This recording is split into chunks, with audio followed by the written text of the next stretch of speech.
Hello everyone, welcome again to my channel startup classes. Friends, स्वागत है एक बार फिर से मेरे चैनल स्टार्टअप क्लासेस पर। Friends, UPLT grade and TGT combined science के लिए प्रैक्टिस सेट की सीरीज मैंने अब अपने चैनल पर शुरू करा दिया। Friends, video back to back आपको मिलेगी और एक वीडियो को ज़्यादा लेंथी ना करते हुए 10 से 15 क्वेश्चन की प्रैक्टिस हम करेंगे। ठीक है फ्रेंड्स, और इसी तरह से प्रैक्टिस सेट की सीरीज चलती चली जाएगी। बहुत अच्छे क्वेश्चन आपके लिए लेके आया हूँ और इस वीडियो में आपको क्या मिलने वाला है सुनो ध्यान से। सबसे पहले अब मैं आपको पूरे क्वेश्चन की डिटेल एक्सप्लेनेशन देने वाला हूँ, क्वेश्चन आपको कैसे सॉल्व करना है। ज़्यादातर क्वेश्चन जो है वो प्रीवियस ईयर इंक्लूडेड है, यानी कि पिछले जो एग्जाम में आ चुके हैं वो सब मैंने इंक्लूड कर लिए। एग्जाम पैटर्न के अकॉर्डिंग है, बिल्कुल जैसा आपका एग्जाम पैटर्न आता है, जो लेवल आता है उसके अकॉर्डिंग मैंने रखे हैं। ये जो क्वेश्चन होंगे सभी मोस्ट प्रोबेबल क्वेश्चन होंगे, यानी कि इनके आने की संभावना सबसे ज़्यादा है। ठीक है, एंड फ्रेंड्स इन सबकी पीडीएफ अवेलेबल है ताकि आप ऑफलाइन होते हुए भी अपनी एक बार फिर से तैयारी कर सको। नीचे पीडीएफ मिल जाएगी, उसका लिंक डिस्क्रिप्शन में है। ठीक है फ्रेंड्स, तो चलिए फिर शुरू करते हैं। शुरू करने से पहले एक और चीज फ्रेंड्स सबसे जरूरी, कि हमने अपनी ऐप पर एक कोर्स लॉन्च किया है, that is called test pass. Test pass launch कर दिया है फ्रेंड्स, और इस टेस्ट पास में एक नहीं दो नहीं बल्कि 100 से ज्यादा एग्जाम मैंने इंक्लूड कर दिए हैं। कौन कौन से एग्जाम है फ्रेंड्स? इसमें आपको यूपीएससी के एग्जाम मिलते हैं, बैंकिंग एग्जाम मिलते हैं, स्टेट पीसीएस के एग्जाम मिलते हैं, एसएससी के एग्जाम मिलते हैं, डिफेंस के exam, CMAT, all state, जितने भी एग्जाम स्टेट से रिलेटेड होते हैं, जो भी वैकेंसी आती है उन सबके, यूजीसी के जो एग्जाम है वो, और टीचिंग एग्जाम आपको सारे के सारे यहाँ पे मिल जाते हैं। यूपी टीचिंग एग्जाम और जो हमारी सेंट्रल की होती है ऑल टीचिंग एग्जाम, जितनी भी सेंट्रल्स की हैं वो सब आपको मिल जाते हैं, चाहे आपका केवीएस हो, ईएमआरएस हो, डीटीपीएस भी हो, सब कुछ आपको यहाँ पे मिल जाता है। साथ साथ आपको रेलवे के एग्जाम का भी मिलेगा और क्लैट वगैरह भी मिलेंगे, सीएसआईआर से रिलेटेड एग्जाम मिलेंगे, और जो हमारी इंटेलिजेंस ब्यूरो है उससे रिलेटेड जो एग्जाम होते हैं जो काफी इंपॉर्टेंट होते हैं वो सब आपको मिल जाएंगे। और ये टेस्ट पास इन सभी एग्जाम को कंटेंट करता है, जैसा भी इनका फॉर्मेट रहता है वो एमसीक्यू पैटर्न के अकॉर्डिंग। ओके फ्रेंड्स, अब ये टेस्ट पर आप सोचोगे सर इतने सारे एग्जाम दे रहे हो, लगभग अगर मैं कहूँ तो 100 से ज्यादा एग्जाम है, और अगर क्वेश्चन पेपर की बात करूँ इनके अंदर हिंदी और इंग्लिश दोनों में है, तो लगभग 10,000 से ज्यादा प्रैक्टिस टेस्ट आपको मिल रहे हैं। और ये जो प्राइस है सिर्फ और सिर्फ, आपको बिलीव भी नहीं होगा, ये स्पेशल ऑफर है 349 का नहीं, 49 रुपीज ओनली। केवल 2 डिजिट में ऑफर लेके आऊँ आपके लिए 49 में। फ्रेंड्स, ये जो टेस्ट पास ऑफर है ये सिर्फ लिमिटेड टाइम के लिए है, उसके बाद इसके प्राइस बढ़ भी सकते हैं, तो सिर्फ 49 रुपीज में है। इसके लिए जो कूपन कोड है फ्रेंड्स 21 रुपीज का वो नीचे है, तो वैसे एमआरपी इसकी 70 मैंने रखी हुई फिलहाल, और 49 रुपीज का कोड नीचे है। और अगर आप स्पेशल हुए तो आपको शायद ही 49 ही शो होगा, तो आप वहां से खरीद सकते हैं। ठीक है फ्रेंड, तो चलिए फिर शुरू करते हैं आज के एल्टीग्रेड प्रैक्टिस सेट का। Question number 1। Question number 1 is Daniel cell consist of. Daniel cell किससे मिलके बने होते हैं? डेनियल सेल में क्या क्या चीजें होती है? अब डेनियल सेल होता क्या है फ्रेंड्स, आपको पता होना चाहिए कि डेनियल सेल जो होता है एक तरह का वोल्टाइक सेल है। कौन सा सेल है? Voltaic cell. वोल्टाइक सेल है। अब ये करते क्या है, ये केमिकल रिएक्शन से या केमिकल एनर्जी को इलेक्ट्रिकल एनर्जी में कन्वर्ट करते हैं। केमिकल एनर्जी को इलेक्ट्रिकल एनर्जी में कन्वर्ट करते हैं। फ्रेंड्स, इसका जो पूरा का पूरा कंपोजिशन है इसके लिए सेपरेट वीडियो में बना चुका हूँ। ठीक है, एक पूरे प्रोसेस में मैंने इनको समझा चुका हूँ। ओके, अब बताना है कि डेनियल सेल में कौन कौन से इलेक्ट्रोड होते हैं, किस किस चीज से इलेक्ट्रोड होते हैं। तो इन्होंने सबसे पहला ऑप्शन दिया है zinc and copper as electrode, कि जिंक और कॉपर के इलेक्ट्रोड होते हैं। बी ऑप्शन दिया है जिंक और आयरन एज इलेक्ट्रोड, जिंक और Fe that is iron as electrode, कि जिंक और आयरन इलेक्ट्रोड के रूप में होता है। N and SI as an electrode, N और SI।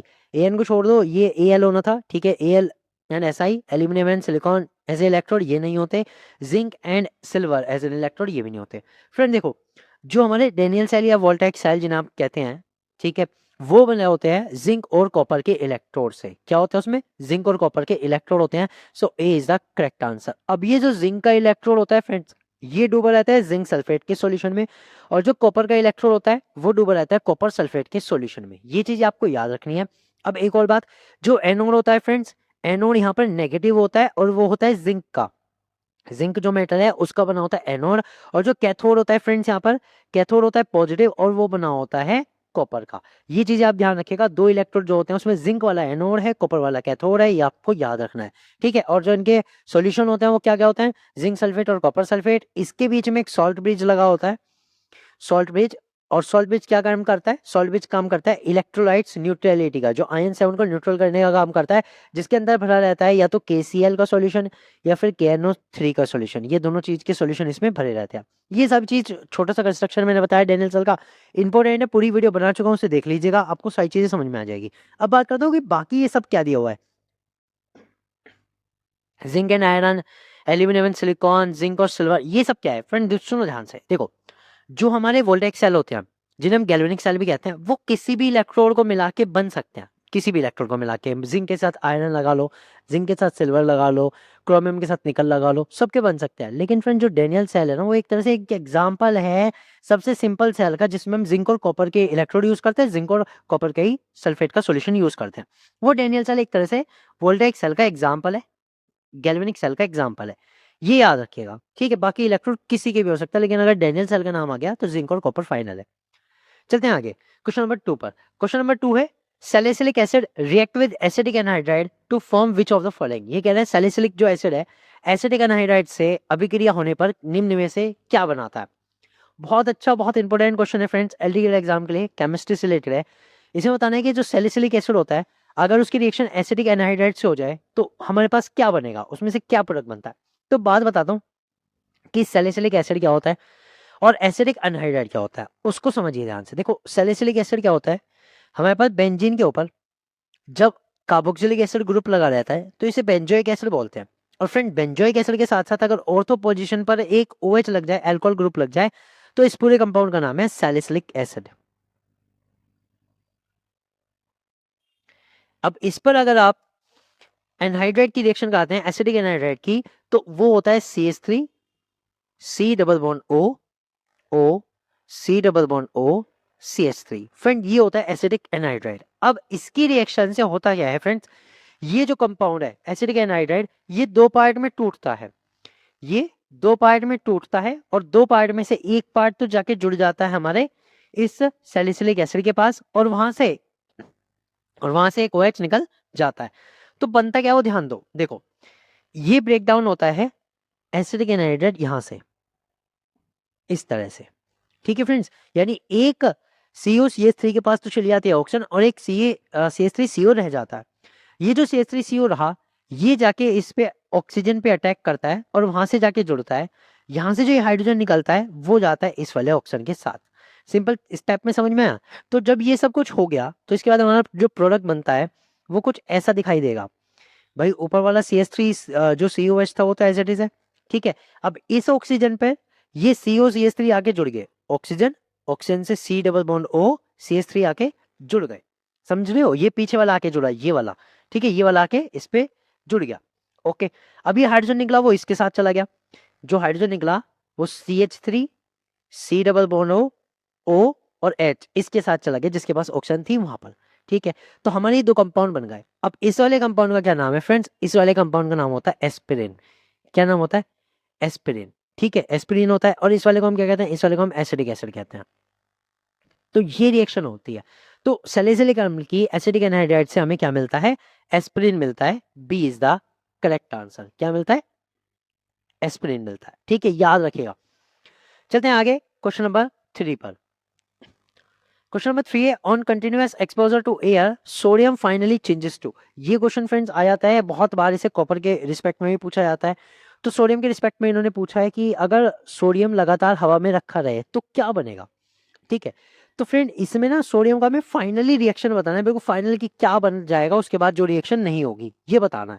अगर हम बात करें सोडियम की, तो सोडियम एक बहुत रिएक्टिव मेटल में आता है, और अगर ऑक्सीजन के साथ रिएक्ट करेगा तो ये हमें पता है सोडियम ऑक्साइड बनाएगा, सोडियम ऑक्साइड बना लेगा। एक तरह से ऑक्साइड की इसके ऊपर लेयर बन जाएगी। ओके, फिर क्या होगा, और ज्यादा एयर में एक्सपोज होने के बाद ये फिर से ऑक्सीजन के साथ रिएक्ट करेगा और एक कंपाउंड बनाएगा, that is called the sodium peroxide. ये बनाएगा, इसका क्या नाम है, इसका नाम है सोडियम पेरोक्साइड, ये बनाएगा। अब फ्रेंड्स रिएक्शन यहाँ पे एंड नहीं होती, क्योंकि इसने कहा फाइनली क्या बनेगा। तो सोडियम पेरोक्साइड जो होता है वो जब वाटर के साथ रिएक्शन करता है, सॉरी सोडियम ऑक्साइड जब वाटर के साथ रिएक्ट करता है तो ये कंपाउंड बनाता है सोडियम हाइड्रोक्साइड, ठीक है। और सोडियम हाइड्रोक्साइड तुरंत से CO2 के साथ रिएक्ट करके फ्रेंड्स ये बनाता है sodium carbonate, that is Na2CO3 plus H2O। ये रिएक्शन है। तो फाइनली हमें क्या मिलता है, हमें मिलता है सोडियम कार्बोनेट, सोडियम कार्बोनेट मिलता है। So B is the correct answer. अब देखो सोडियम की जितनी भी रिएक्शन थी मैंने बता दी, ऑक्सीजन से अगर रिएक्ट करते रहे तो ये बनेगा। और अगर ऑक्सीजन में, ध्यान दो, ऑक्सीजन जो होती है एनवायरमेंट में होती है, एनवायरमेंट में वाटर वेपर भी होता है, कार्बन डाइऑक्साइड भी होती है।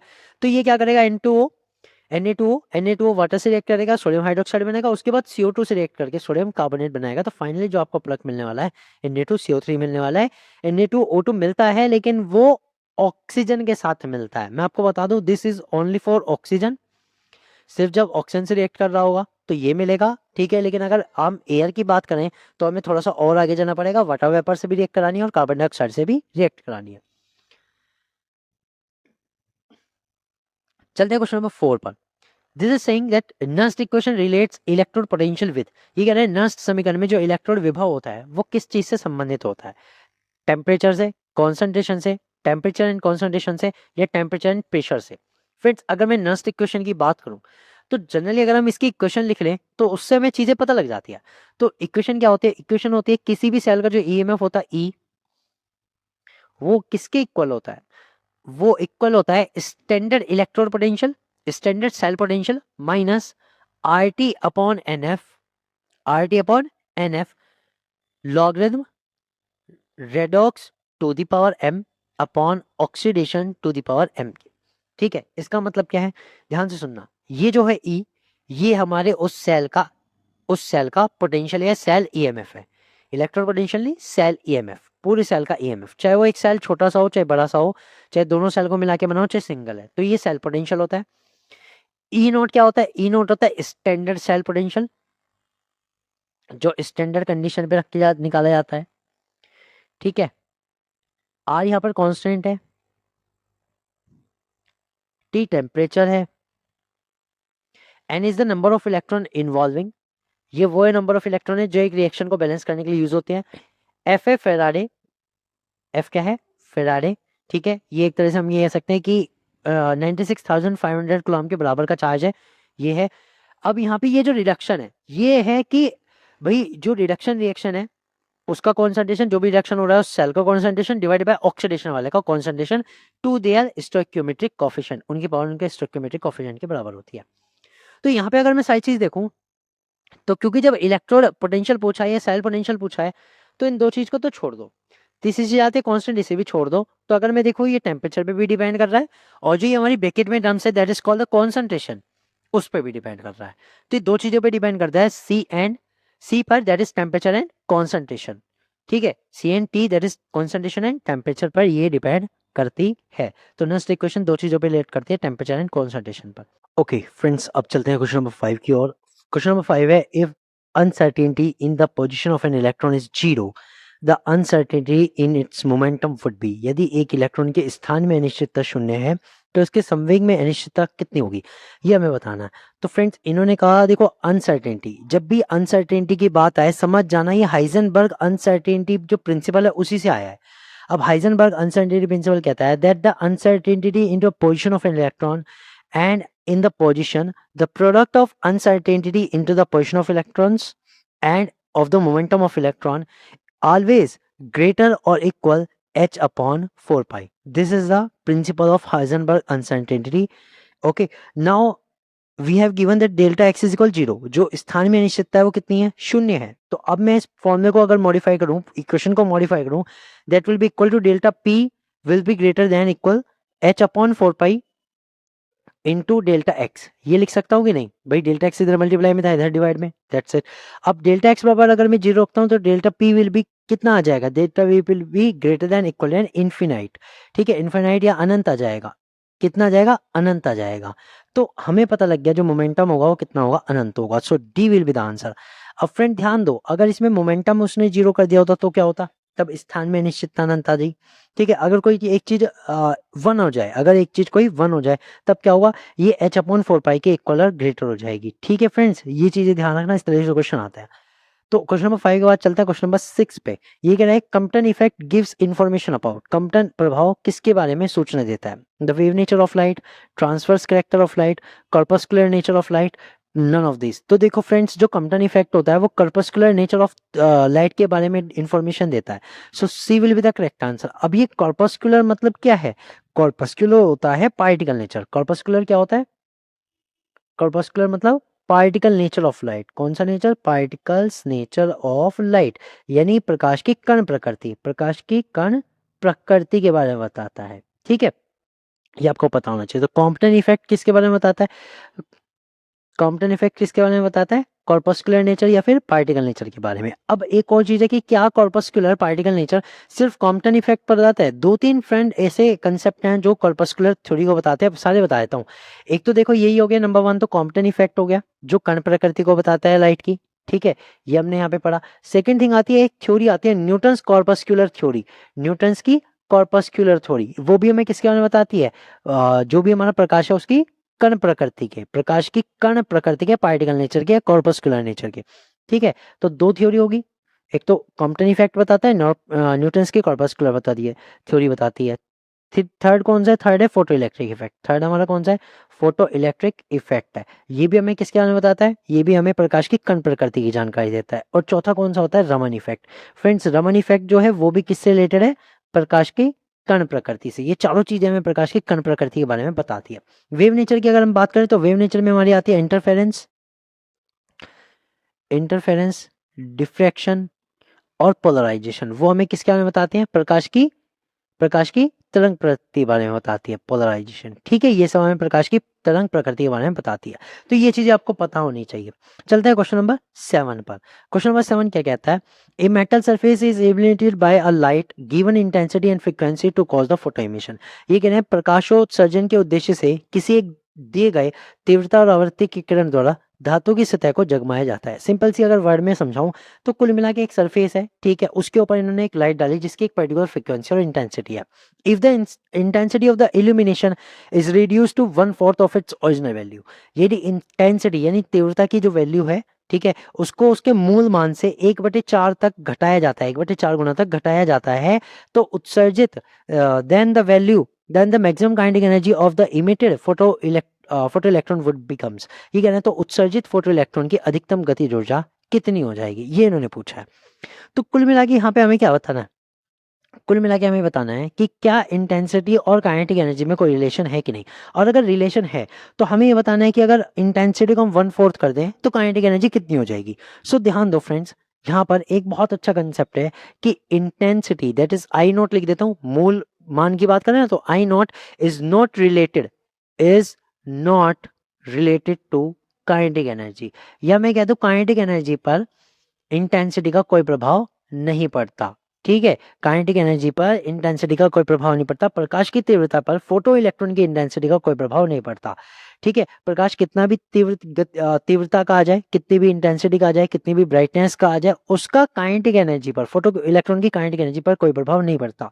तो पड़ता किसका है फ्रेंड? ध्यान दो, फॉर्मूला क्या होता है काइनेटिक एनर्जी का?